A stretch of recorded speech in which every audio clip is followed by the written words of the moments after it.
जो ये बात समझता है। हजारों आदमियों में, हजारों मनुष्यों में कोई एक होता है जो धर्म से चलना चाहता है। हजारों में कोई एक ऐसा होता है, जैसा शास्त्र हमारे लिए आदेश करता है बस वैसे ही चलूंगा, धर्म विरुद्ध आचरण कदापि नहीं होने पाएगा। उसने व्रत ले लिया है धर्म का, धर्म व्रतधारी, धर्म के विरुद्ध कभी कोई जागृत स्वप्न सुषुप्ति में भी हमारे द्वारा आचरण न हो, ऐसा उसका व्रत रहता है। देखो, ये अवस्थाएं जागृत के ही चिंतन और क्रियाओं के अधीन है। आप जागृत में निरंतर भजन का अभ्यास कीजिए तो आपका स्वप्न भागवतिक होगा और आपकी सुषुप्ति अवस्था में भी क्रिया होती रहेगी भजन की। सोवत हु रसना रटे राधा कृष्ण सुनाम।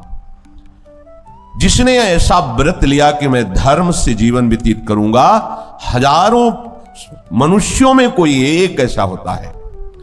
धर्मशील कोटिक महाकोई,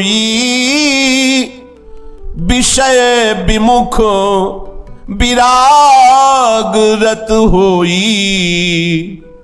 ऐसे धर्म व्रतधारी करोड़ों मनुष्यों में कोई एक ऐसा होता है कि अब विषयों को नहीं भोगूंगा, विषयों से विमुख होकर के वैराग्य में रति करता है। वैराग्य का सुख सम्राट भी नहीं जानता, वैराग्य का सुख देवराज इंद्र भी नहीं जानते। वैराग्य का सुख कोई विरक्त ही जानता है। बाहरी भाव से नहीं कह रहे, आंतरिक भाव से। जो अंदर से विषयों के भोगने का राग रखे हुए है, बाहर से वैरागी भेष है, वो तो दंभ है, पाखंड है। जिसकी अंदर से विषयों में अरुचि हो गई है, वो किसकी? बोले करोड़ों धर्मात्माओं में किसी एक की। हजारों मनुष्यों में कोई एक धर्मव्रतधारी, और उन धर्मव्रतधारी करोड़ों में कोई एक ऐसा होता है जो विषयों का त्यागी, वैराग्य में रति करने वाला। कोटि विरक्त मध्य श्रुति कहई, सम्यक ज्ञान सकृत को लहई।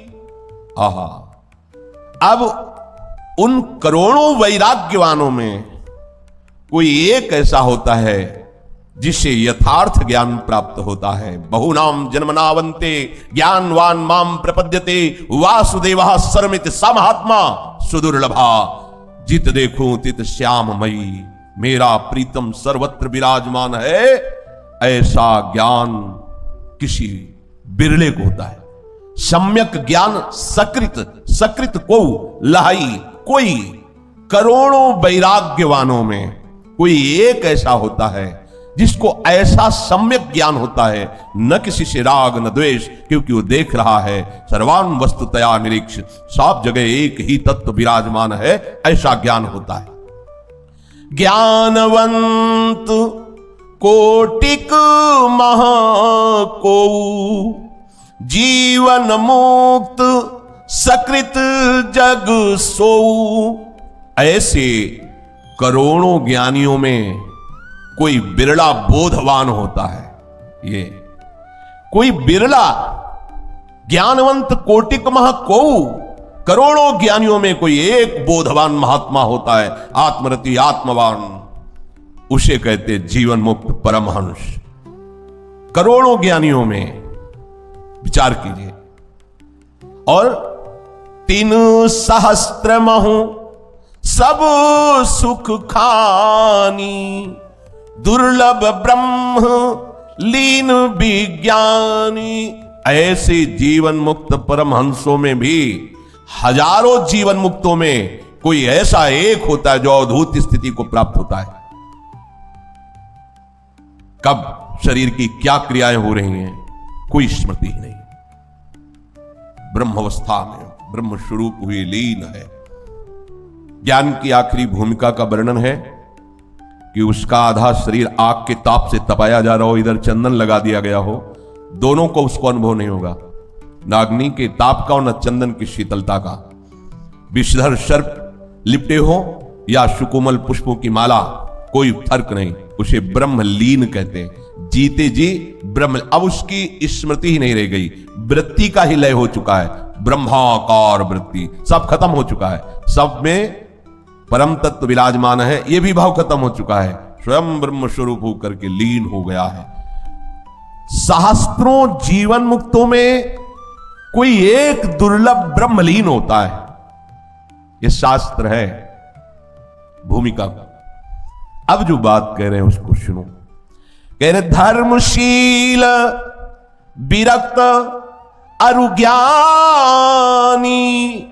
जीवन मुक्त ब्रह्म पर प्राणी सब ते सो दुर्लभ सुरराया राम भगति रत गत मद माया। आहा, हजारों मनुष्यों में कोई एक धर्म व्रतधारी होता है, करोड़ों धर्मात्माओं में कोई एक वैराग्यवान होता है, करोड़ों वैराग्यों में कोई एक तत्व का ज्ञान प्राप्त करने वाला होता है, करोड़ों तत्व ज्ञानियों में कोई एक जीवन मुक्त परमहंस होता है, हजारों परमहंसों में कोई एक ब्रह्मलीन होता है। कह रहे इन सबसे दुर्लभ बात क्या है? प्रभु श्री हरि के चरणों का प्रेम प्राप्त होना, त्रिगुणात्मिका माया से विजय प्राप्त करके अहंकार रहित हुआ दैन्य भाव को प्राप्त होकर जो भगवान के प्रेम में आंसू बहाता रहता है, ऐसे ब्रह्मलीनों से भी वो श्रेष्ठ माना गया है। अब आप विचार कीजिए, ये शास्त्र निर्णय करता है और वृंदावन प्रेम रस जितना हरि प्रेम वर्णन किया गया है उस सब का गाढ़ समुद्र है। इसलिए श्री नाभाजी कहते श्री हरिवंश गोसाई भजन की सकृत रीति को जाने, कोई बिरला ऐसा होगा जो हित सजनी जी ने प्रकट होकर प्रेम रस प्रकाशित किया है, सखियां आचार्य रूप से प्रकट होकर जो प्रेम प्रकाश, ये अत्यंत अत्यंत दुर्लभ प्रेम रस है। जो इस प्रेम रस का आश्रय लेता है उसका परिचय केवल उसी प्रेम रस के आश्रित जन जान सकते, दूसरा कोई नहीं। जैसे कोई ब्रह्मलीन है तो बैरागी थोड़ी जान सकता है कि ब्रह्मलीन है, जीवन मुक्त परमहंस जन ही जान सकते हैं कि ब्रह्मलीन की क्या स्थिति है। ऐसे ही जो ये वृंदावन प्रेम रस है इसे भक्तजन भी नहीं जान सकते, न देवैर न ब्रह्मादेर न खलु हरि भक्तैर। जिस हरि भक्ति की बात कही गई कि माया मद से रहित हरि चरणारविंद का प्रेमी ब्रह्मलीन से भी दुर्लभ बात है। अब शास्त्र यहां तक वर्णन किए हैं, ये आगम निगम पुराण अगोचर प्रेम है वृंदावन का। इसके लिए ये तो न देवैर ब्रह्मादेर न खलु हरि भक्तैर न सुहृदा दिभिर यद्वै राधा मधुपति रहस्यम सुविदितम तयोर दासी भूत्वा तदुपचित केली रसम हो दुरंता प्रत्याशा हर हर दशुर गोचर। आहा, मैं क्या देखना चाहता हूं, कुंज रंध्रों से श्री लाडली लाल की वो अद्भुत केली रस, वो अद्भुत रस, वो अद्भुत रति, वो अद्भुत विलास जो न ब्रह्मा जी को न इन बड़े बड़े ईश्वर कोटि के महापुरुषों को, देवताओं की तो बात ही क्या, और ना हरि भक्तों को। ऐसे प्रेम रस की प्राप्ति का जब हृदय में दृढ़ निर्णय हो चुका है तो फिर गुणों का बंधन स्वीकार करके कामनाओं के अधीन होकर भोगों में विचरण करना, क्या हमारे जीवन में वो प्रेम रस आ सकता है? अभी जो आपने सुना कितना दुर्लभ दुर्लभ बताते गए, और ये प्रेम रस यदि आप शरीर आसक्ति से युक्त होकर के, कामनाओं से पीड़ित होकर के स्वयं सुख भोक्ता बन करके कर्म करते रहोगे तो क्या वृंदावन प्रेम रस का आप कहीं किंचन मात्र रसास्वादन कर सकते हैं क्या? अत्यंत दुर्लभ होने पर भी अत्यंत सरल है ये, ध्यान रखना। दुर्लभ से दुर्लभ प्रेम रस को बहुत सरलता से प्राप्त किया जा सकता है। क्या सरलता? बस लाडली जो हमारी, हम लाडली जो के, ये अंदर बैठ गया, अब हम और कुछ नहीं जानते, बस श्यामा श्याम श्यामा श्याम श्यामा श्याम। हमारे शरीर से, हमारे मन से, हमारी बुद्धि से जो भी चेष्टाएं होंगी वो केवल श्यामा श्याम के लिए होंगी, ये ध्यान रखना है, क्योंकि बिना कर्म के कोई एक क्षण भी नहीं रह सकता। प्रकृति के द्वारा समस्त सृष्टि की क्रियाएं स्वाभाविक रूप से हो रही हैं, आप कर नहीं रहे, केवल आप व्यर्थ में अपने को कर्ता मानकर फंस रहे हैं। जैसे क्या बाल्यावस्था आपके द्वारा की गई? शिशु अवस्था से बाल्यावस्था तक जो शरीर की यात्रा हुई कि इसमें कहां हो आप हमें बताओ कि हमने अमुक क्रिया की जिससे हम बाल्यावस्था को प्राप्त हो गए। यदि आपके वश में होता तो हर समय आप जवान रहते। बाल्यावस्था से यौवन अवस्था में गए, आपका क्या योगदान है इसमें? ना चाहते हुए यौवन अवस्था से वृद्धावस्था में जा रहे हैं, आपका क्या योगदान है इसमें? ना चाहते हुए भी वृद्धावस्था से मृत्यु अवस्था को प्राप्त हो रहे, क्या योगदान है इसमें? कहीं हो करता? ठीक है, आप इसमें कहीं करता नहीं हो।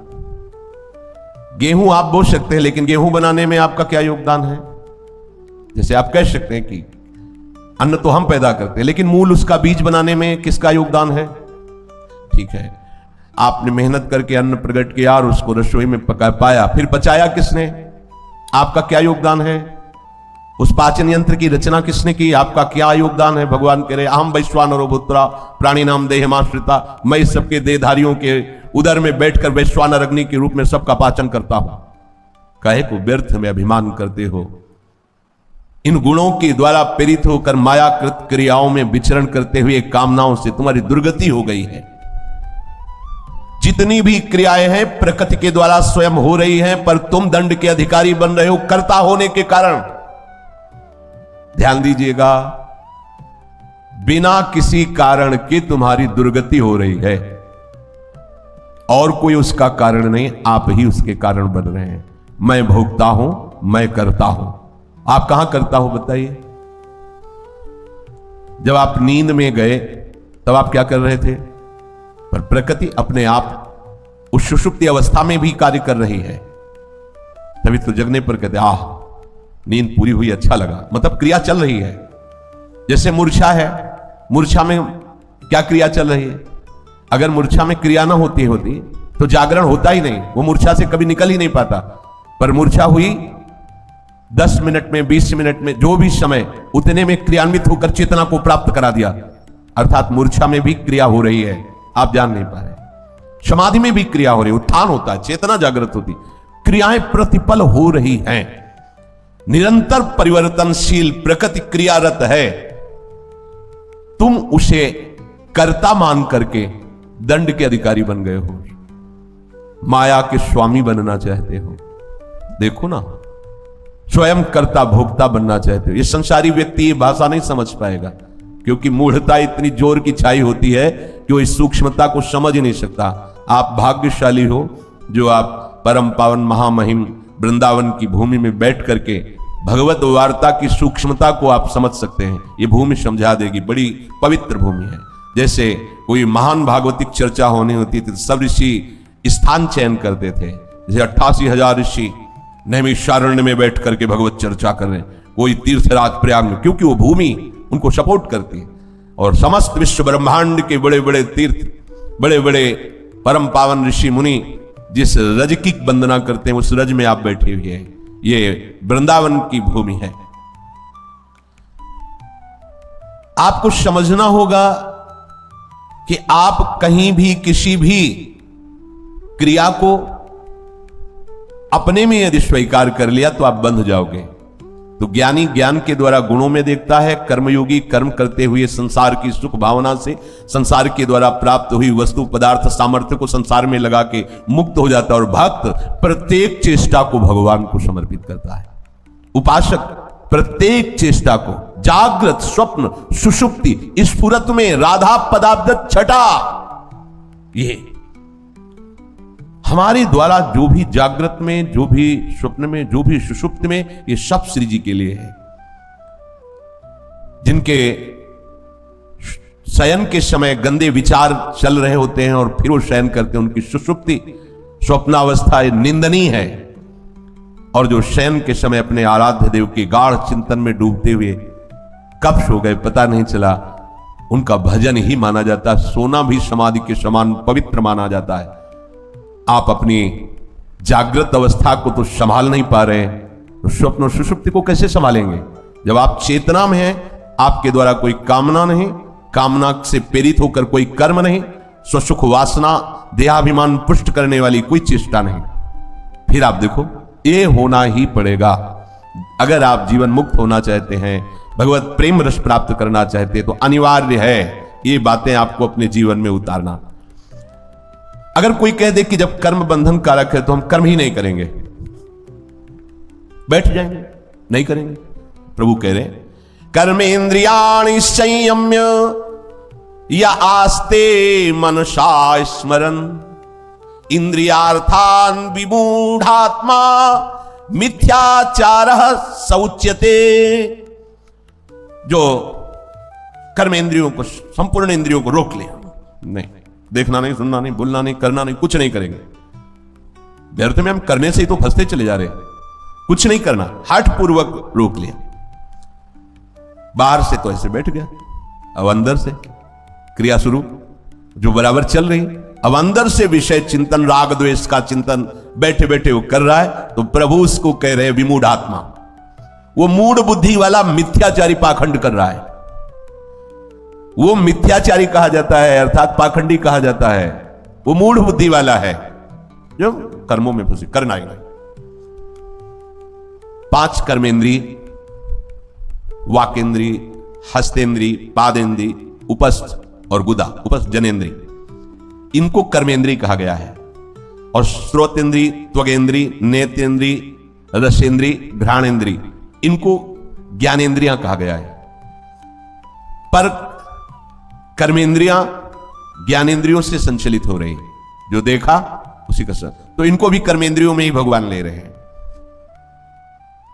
हमारे पैर वही चलेंगे, नेत्रेंद्री जो देखकर निर्णय करेगी, हमारे हाथ वही काम करेंगे इन इंद्रियों से, ज्ञान इंद्रियों से। और इन सबका नेता मन है, वो भी कर्म मिला, इसलिए उसको भी कर्मेंद्री के अंतर्गत ही ले लिया गया है। 5 ज्ञानेंद्री, 5 कर्मेंद्री, मन, बुद्धि, चित्त, अहंकार, इन्हीं के द्वारा सारा प्रपंच है, सारा का सारा प्रपंच है। जो ये समझता है संयम का अर्थ इंद्रियों का दमन करके शांत कर लेना नहीं है यहां जो, क्योंकि फिर वो मिथ्याचार नहीं होगा। इंद्रियों का संयमन करके, निर्विषय करके भगवदाकार वृत्ति कर ली, अब उसे मिथ्याचारी नहीं कहा जा सकता, उसे पाखंडी नहीं कहा जा सकता। यहां संयमन का मतलब जबरदस्ती रोक लिया और अंदर से बैठे बैठे उसी विषयों का चिंतन कर रहा है, वही सब क्रियाएं कर रहा है। बाहर से हठपूर्वक रोक लेना और अंदर से वही सब करना, उसे मिथ्याचार कहते हैं। बहुत से त्यागाभिमान में इसी बात में रहते हैं, उसे मिथ्याचारी भगवान कह रहे हैं, मूढ़ बुद्धि वाला कह रहे हैं। विवेक जागृत नहीं हुआ क्योंकि सत्संग नहीं हुआ। जब ये बात सुना या पढ़ा कि कर्म करने से बनता है, कर्म के फल की आकांक्षा नहीं करनी चाहिए, तो फिर मेहनत क्यों करें, कर्म क्यों करें, तो कर्म छोड़ दे। उसी श्लोक में भगवान ने वहां कहा था कि कर्म का त्याग भी नहीं करना, अपने कर्तव्य का सम्यक पालन करना है, फल की आकांक्षा नहीं रखना है। तो जो क्रियाओं को हठपूर्वक रोक लिया, मन और इंद्रियों से विषय का चिंतन करता है और अपने को कहता है मैं क्रिया रहित हूं, ऐसा मान लेता हूं, मिथ्याचारी, मिथ्या आचरण करने वाला है, वही दुर्गति होगी।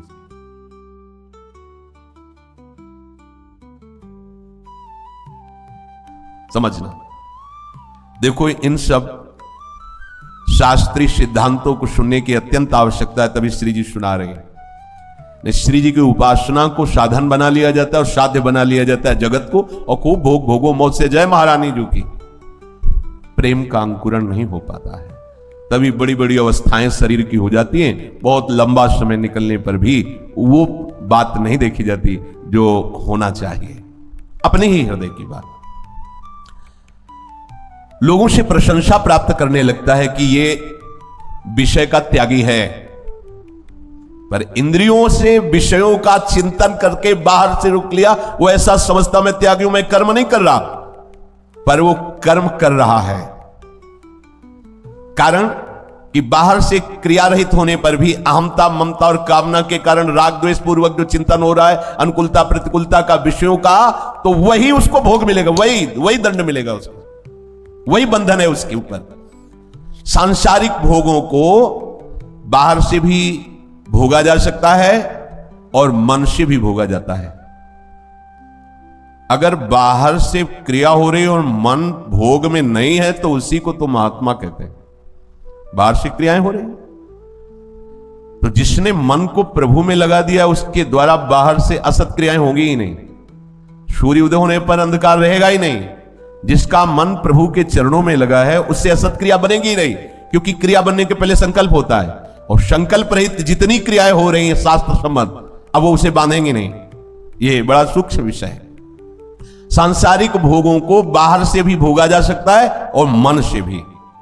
बाहर से राग पूर्वक भोगों को भोगने से अंतःकरण भोगों के संस्कार से जैसा गंदा होता है, ठीक वैसे ही मन से भोगने पर भी वैसा ही गंदा होता है, वैसा ही बंधन होता है। यह बड़ा सूक्ष्म विषय है। बाहर का तो, लेकिन अंदर से स्वतंत्र है ना, बैठे बैठे वैसे ही अंतःकरण गंदा हो रहा है।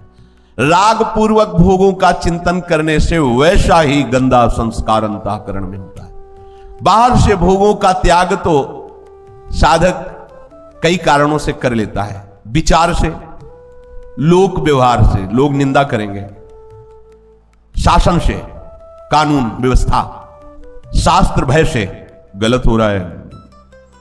पर मन से भोग भोगने में वो ये भय धारण नहीं करता, क्योंकि उसमें लोग कोई जान ही नहीं रहा क्या चिंतन, आंख मूंदे बैठे हैं, क्या चिंतन कर रहे हैं।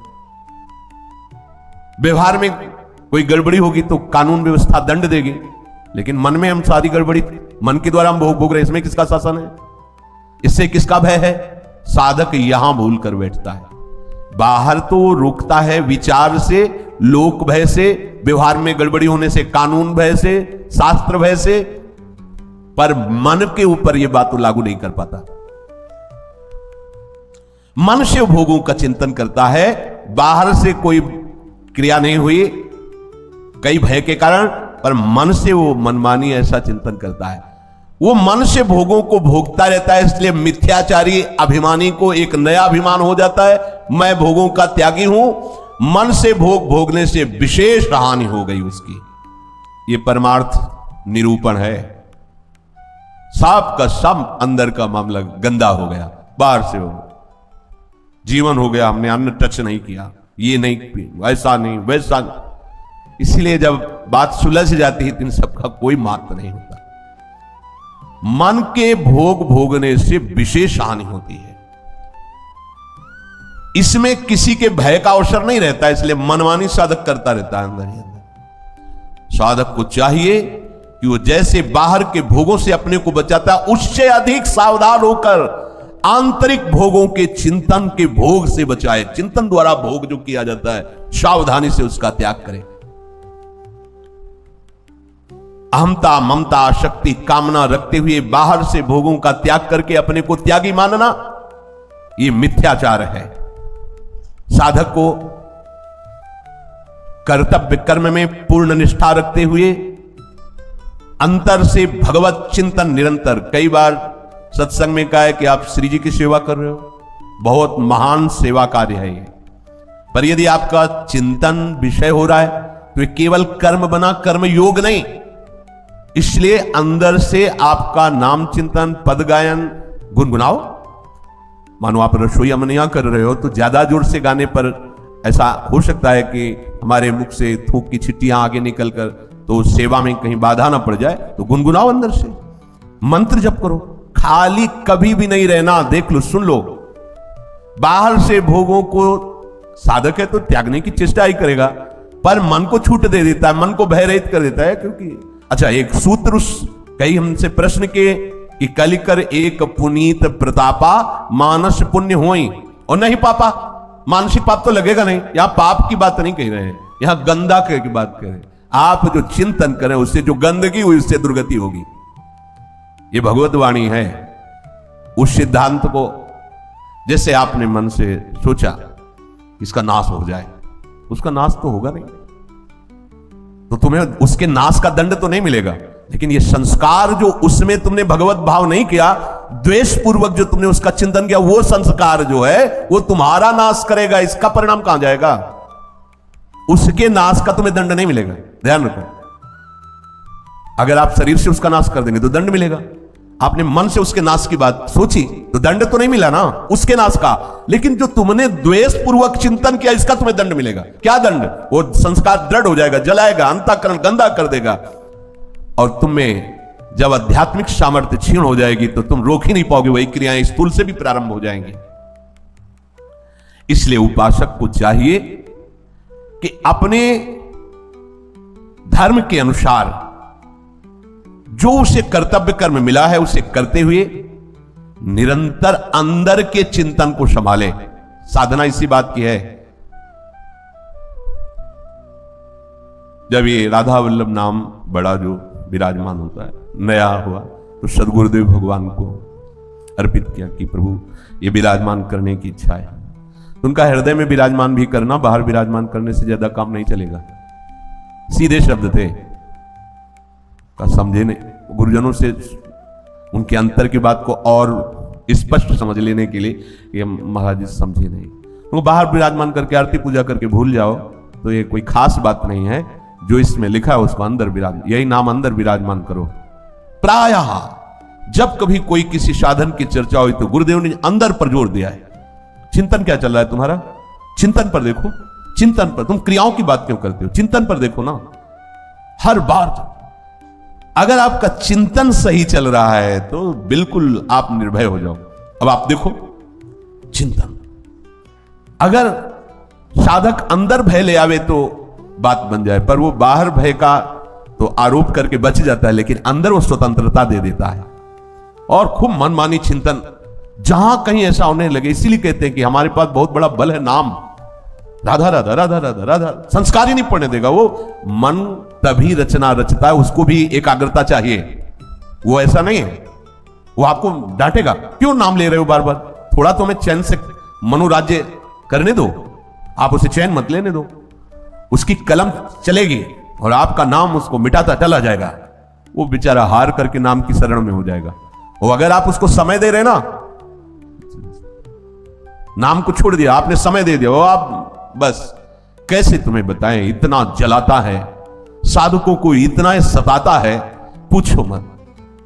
बेचारे 20 दिन 1 महीना सही चले और 1 मिनट में फिर गिरा कोई खड़ा कर दे, फिर वो जलता है। यार कैसे, क्या करूं, कोई तो मेरा सहयोग करे, फिर चलता है, फिर वो गिरा कोई खड़ा कर देता है। वो तो क्या जाना, जो विषयों को भोगते वो क्या जाने। वो समझते साधु महात्मा तिलक चंदन लगा लिए बड़े मौज से रहते हैं, क्या मस्ती है। तुम्हें पता है उनकी मस्ती इतनी सस्ती नहीं है। 1 दिन 2 दिन महीना भर साल भर का कोई नियम हो, चलो चल जाएगा। पूरे जीवन और हर समय यही मन उसे गिराता है, यही मन उसे जलाता है, दंड देता है, यही मन उसे दंड देता है, यही मन कहता क्यों किया। आप विचार करो कैसी कैसी परिस्थिति होती है। साधक धीरे धीरे गुरु कृपा बल से, गुरु भजन विक्रमात् को इते महाबुद्धया, फिर जब जय पाता है तब निहाल हो जाता है। पर साधन काल में कितना जलना होता है दूसरा कोई जान ही नहीं सकता। इसीलिए पूरा विश्व भेष को प्रणाम करता है, संतों को प्रणाम करता है कि जहां हम रौंद दिए गए वहां तुम निकल गए, हम तुम्हें प्रणाम करते हैं। बहुत बड़ा कष्ट का जीवन है साधुता का, इसे खिलवाड़ न समझना, बहुत कष्ट का जीवन है। क्योंकि प्रतिपल युद्ध किसी और से नहीं, अंदर से ही है। हमारी इंद्रिया, हमारा मन यही हमको बार बार गिराने की चेष्टा करते, गिरा देते हैं। फिर साधक हिम्मत बटोर करके तैयार करता है, नहीं नहीं हम जन्म व्यर्थ नहीं जाने देंगे, फिर आगे बढ़ता, फिर गिरा देते हैं, फिर आगे बढ़ता। पर भगवान को साथ लेने होने के कारण वो हिम्मत कर पाता, नहीं तो हिम्मत नहीं होती, टूट जाता है कि कितना कष्ट सहकर मैं इतने दिन तक संयम से रहा, फिर मेरा संयम नष्ट हो गया, फिर साधन भ्रष्ट हो गया, आप क्या करें। फिर आता नहीं, हरि कृपालु है, आगे बढ़ो। बहुत एक कठिन यात्रा है, तभी तो कहा गया है कि भगवान की इस माया से मुक्त होना बहुत कठिन है, बहुत कठिन है। तो कभी भी कोई कि अब मुझे कोई कर्म नहीं करना, एकांत कमरे में बंद बस बने रहे, इसे कुछ नहीं होने वाला। ये साफ करके देखा है, फलाहार रह के देखा है, केवल गंगा जल पी के कुछ दिन रह करके देखा है, मौन रह के देखा है, सब साधन ये करके देखा है, पर हाथ में अहंकार ही आया है पकड़ में। 4 वर्ष से केवल हम फलाहार रह रहे हैं, 1 महीने से हम गंगा जल पी के रह रहे हैं, ऐसा वैसा, ये सब क्रियाएं केवल हाथ अहंकार की लगी हैं। परिणाम में अहंकार ही रहा है। दूसरों पर दोष दर्शन करने की वृत्ति और आ जाती है कि अच्छा ये तो देखो पूरी कचौड़ी पता, 4 साल से हमने अन्न टच नहीं किया। अरे इसे होता क्या है, कितने पक्षी पूरे जीवन भर अन्न टच नहीं करते, केवल फलाहार करते, भगवान मिल जाते हैं क्या। कितने जीव है केवल जल पी कर रहते हैं, कभी फल टच नहीं करते, अन्न टच नहीं करते, भगवान मिल जाते हैं क्या। कितने जीव है जो आजीवन ब्रह्मचारी रहते हैं, आजीवन, तो भगवान बन जाते हैं क्या, वो भगवत स्वरूप हो जाते हैं क्या। भैया ये सब बाहरी बातें हैं, अंदर से हर श्वास में राधा वल्लभ राधा वल्लभ, इससे बड़ा कोई साधन नहीं और इससे बड़ा कोई साध्य नहीं। जो अंदर चिंतन चल रहा है, इस पर ध्यान दीजिए, बहुत बड़ी सिद्धि है, बहुत बड़ी उपलब्धि है। प्रभु कह रहे हैं कि यस्पिंद्रियाणि मनसा नियम्यारभते अर्जुन कर्मेंद्रिय कर्मयोग मशक्तः स विशिष्यते। भगवान अब बता रहे कि त्याग किसे कहते हैं। पहले तो दंभ बताया, बाहर से रोक लिया, अंदर से भोगों का चिंतन हो रहा है, अपने को समझता है कर्म त्यागी भोग त्यागी, बोले मिथ्याचारी मूढ़ है वो। सही माने में त्याग किसे कहते हैं? तो प्रभु कह रहे हैं, हे अर्जुन, जो मनुष्य मन से इंद्रियों पर नियंत्रण करके आसक्ति रहित होकर निष्काम भाव से जो कर्तव्य बताए गए हैं उनका पालन करता है। कर्तव्य अत्यंत अनिवार्य है करना। ये जो शरीर को लेकर कर्तव्य कर्म से चोरी करते हैं, वही शरीर उनको पीड़ा के द्वारा दंड देता है। ध्यान रखना, ये बहुत सूक्ष्म बात है। जब आप शरीर से जगत नारायण की सेवा, संत भगवान की सेवा, कोई भी सेवा में लगा देते हैं, तो इस शरीर से जो ऐसे अनाचार दुराचार पापाचार जन्म जन्मांतरों में होते रहे, उनसे निकलने का अवसर मिल जाता है। अगर आप शरीर को सजा के रखेंगे, बहुत बुरी तरह काटा जाएगा। ऐसी ऐसी जगह ऐसे ऐसे रोग प्रकाशित होंगे, शीशा लेदर हो जाएगी, सांस लेना मुश्किल हो जाता है। समझ में आता है? जब दंड मिलता है कर्म भोग का, तो यही अंदर से निकलता है, कभी कोई पाप न करे। वो तो अभी स्वस्थ हो इसलिए तुम्हें ऐसा लगता है। जब दंड विधान लागू हो जाता है, फिर तो भोगना ही पड़ता है। भयानक पीड़ा, भयानक कष्ट, कुछ नहीं सुहाई दे, बस कष्ट ही कष्ट, जैसे कष्ट के समुद्र में डाल दिया गया हो। अब कहां गई वो इंद्रिया और मन जो सुख के लिए लालायित होकर कुकर्माचरण करवाए थे? निश्चित ये सब कुकर्माचरण का ही फल होता है। कोई भी हो, कहीं भी हो, अवश्य में भोक्तव्यम। पूर्व का जो किया हुआ, कई बार चर्चा में कहा, जमा हुआ भस्म हो गया, आगे लिखा नहीं जाएगा शरणागत, लेकिन जो निर्णय होके आ गया इस शरीर में, भोगना पड़ेगा सबको। आज मन की दशा में तुम विचरण कर रहे हो, कल वही दंड देगा तुम्हें। ये हम जो शरीर सेवी जन है ना, देख के इसीलिए चिढ़ लगती कि आपका अवसर है, मिटा दो अपने कर्म संस्कारों को सेवा में लगा के। उसे बहुत दुलार से रख रहे। यही दुलार से रखा हुआ शरीर तुम्हारी दुर्गति का कारण बनेगा, तुम्हारे महान दुख का कारण बनेगा। ये समझ में नहीं आता कि अभी यौवन अवस्था है, इससे वो कर्म कर लो कि जो कर्म नहीं करने चाहिए थे वो किए हैं, उनको मिटा सकते हो। बहुत बड़ा बल है। एक श्रीधर बाबा सुनाते थे, जब उनके चरण चापने जाते थे, तो एक दिन सुनाया कि संत सेवा और धाम सेवा और भजन में बहुत बड़ा बल है। बोले एक राधा कुंड में संत भगवान रहते थे, तो वो राधा कुंड की पूरी सोहनी लगा। अब कितना बड़ा राधा कुंड है, कहीं कोई जैसे अज्ञानी जन बाहरी की कोई थूक दिए कुछ है, उसे साफ करके कुंड का जल डाल के यहाँ प्रियालाल विचरण करते हैं, संत महात्मा वैष्णव जन आते जाते हैं, और रोज उनकी सेवा थी। पूरे राधा कुंड में सोनी लगा के साफ करना, भिक्षा लाके, फिर जो वयोवृद्ध संत भिक्षा नहीं ला पाते थे उनको समर्पित करना, फिर स्वयं पाके भजन करना। तो एक दिन देखा बड़ा दुर्गंध युक्त एक वृद्ध पुरुष सामने आया, खड़ा रहा। तो क्या बात है? बोले आप हमसे बोले तो मेरी सामर्थ्य हुई कि मैं आपसे बात कर सकूं। मैं आपका बुरा प्रारब्ध हूं। बुरा प्रारब्ध हो क्या? बोले 12 वर्ष गलित कुष्ठ। सोचो, बचपन से भजन और ऐसी विशुद्ध सेवा, वैसे परम धाम स्वरूप ब्रजमंडल में, ये सब हृदय है ब्रजमंडल के राधा कुंड वजह से, वहां सेवा में रत ऐसे महापुरुष के लिए क्या आया प्रारब्ध? 12 वर्ष का गलित कुष्ठ, सड़ सड़ के शरीर, दुर्गंध युक्त होने वाला।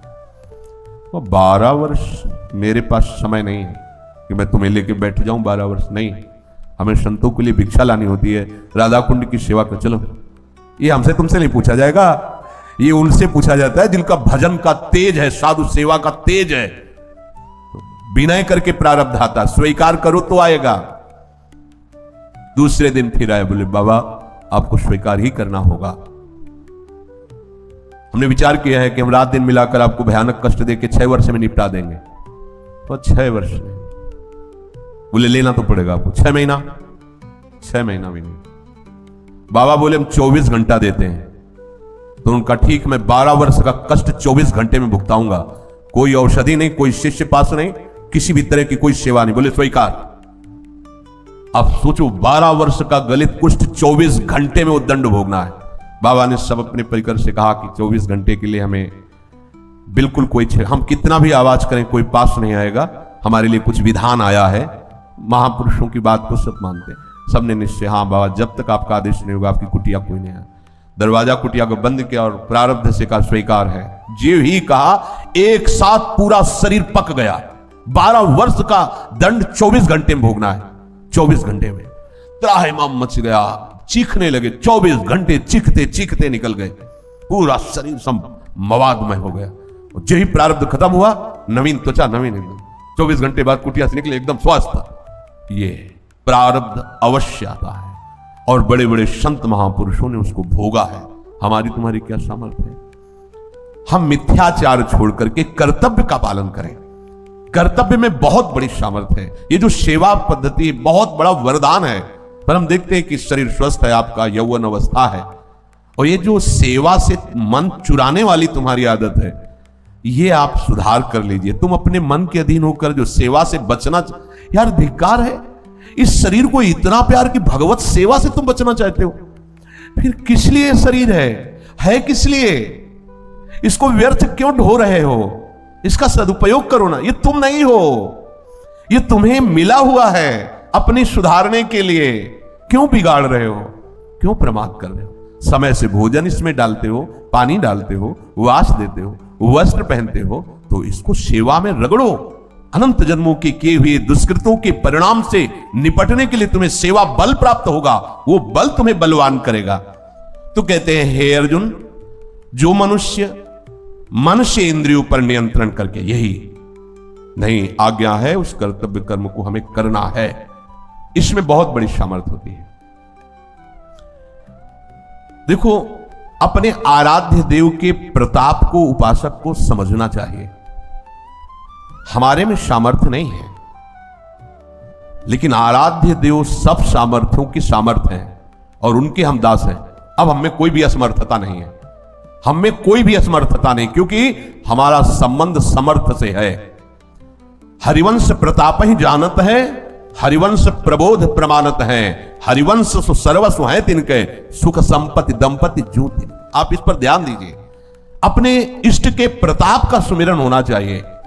हम ये नहीं कर सकते, हमसे ऐसा नहीं होगा, ये शब्द तुम्हारी जिह्वा पे नहीं आना चाहिए। शास्त्र आज्ञा, गुरुदेव की आज्ञा, संत आज्ञा, ये बल प्रदान करने के लिए होते हैं। तुम्हारे में वो अध्यात्म शक्ति जो है उसको जागृत करने के लिए होते हैं। ये जो आप पहले ही नकारात्मक सोच लेके बैठ गए, हमसे तो ऐसा नहीं होगा, ये बहुत बड़ी हानि की बात है। अंगद जी को ऐसे उठा के ऐसे फेंक देने वाले महारथी बैठे थे रावण की सभा में। ये बात पक्की समझ लेना। अगर वो अपने स्वरूप में आ जाए तो जैसे मूली खाई जाती है, ऐसे अंगद जी को खा जाए, ऐसे से वहां राक्षस बैठे हुए थे, नरांतक देवांतक, एक से एक बलशाली दैत्य, और सबके मुखिया रावण। जब वो चलता था तो पृथ्वी कांपती थी। चलत दशानंद दौलत अवनी, ऐसे भुजा में जब ऐसे मारता था तो दिग्गज चिक्कारते थे उसके भय से। कोई भी देवता, अग्नि, वायु उसके सामने नहीं टिक सकते थे। उनके सामने अंगद जी क्या थे? जब बार बार भगवान श्री राम को मनुष्य मनुष्य कह के, नर कह के संबोधन किया, तो आवेश आ गया उनका, जिसे तुम बार बार मनुष्य कहते हो, मेरे आराध्य देव का बल तू देख, तू उन पर विजय क्या प्राप्त कर सकता? मैं एक छोटा सा उनका सेवक हूं। मैं सभा में पैर जमाता हूं, अगर मेरा पैर कोई उखाड़ दे तो सिया जी को हार जाएंगे, राम जी वापस चले जाएंगे। इतना बड़ा अधिकार कैसे सेवक को प्राप्त हो सकता है जो अपने स्वामी को बाजी में लगा? लेकिन राम प्रताप सुमिरपन रूपा, अपने आराध्य देव का प्रताप सुमिरन करके 10-10 हजार महारथी एक साथ लगे, टस से मस नहीं कर पाए। जब रावण स्वयं उठा और जे ही झुका तो एक घुसे का भूमि पे प्रहार किया, कांप गया, मुकुट गिरे, मुकुट उठाकर रामादल में फेंक दिया और कहा मेरे सामने नहीं, मेरे स्वामी के सामने, जिसे तू नर कहता है, उनके सामने जाकर माथा रख, तब तू बच सकता है। मेरे प्रभु का आदेश होता तो भूसे से तेरे 10 सिरों को फोड़कर जानकी जी को अभी ले जाता, तेरी लंका में कोई ऐसा नहीं की। और अंगद जी के ऊपर राम प्रताप ऐसा छाया था, सभा में सब आश्चर्यचकित थे, हाहाकार मचा हुआ था। अकेले एक अंगद जी ने उस सभा को धूल धूसरित कर दिया। क्या है? राम प्रताप। महावीर जी प्रवेश कर रहे हैं, लेकिन कैसे कर? प्रविश्य नगर की जय सब काजा, हृदय राख कौशल, धुआं मचा दिया, लंका को धूल धूसरित कर। क्या है ये? समझो पहले। आपको अपने आराध्य देव का प्रताप नहीं पता? हरिवंश प्रताप ही जानत है। क्या हरिवंश प्रताप है? जिनके बल पर ये सब कर रहे हैं, वो जहां चरण वंदना करते हैं वहां की हम दासी हैं। जिनकी सब चरण वंदना चरण प्रताप से सब हो रहा है, वो रसघन मोहन मूर्तिम विचित्र केली महोत्सव उल्लसितम राधा चरण विलोडित रुचिर शिखंडम। देखो प्रताप स्वामिनी जी का, और उसी प्रताप की आप दासी हैं। वो आपके तो मेरे से नहीं हो पाएगा। आप हो क्या फिर? क्या हो? अभी क्या शरणागत नहीं हुए? अभी क्या समर्पण भाव नहीं आया? अपने मन को जो बल मिलता है वो अपने आराध्य देव से मिलता है। उसी बल से हम इंद्रियों का संयमन करके अपने कर्तव्य का आचरण करते हुए निरंतर भगवत चिंतन करें। अभी इसी जन्म में परमानंद की बाढ़ आ जाएगी, शेष चर्चा। श्री राधा वल्लभ लाल।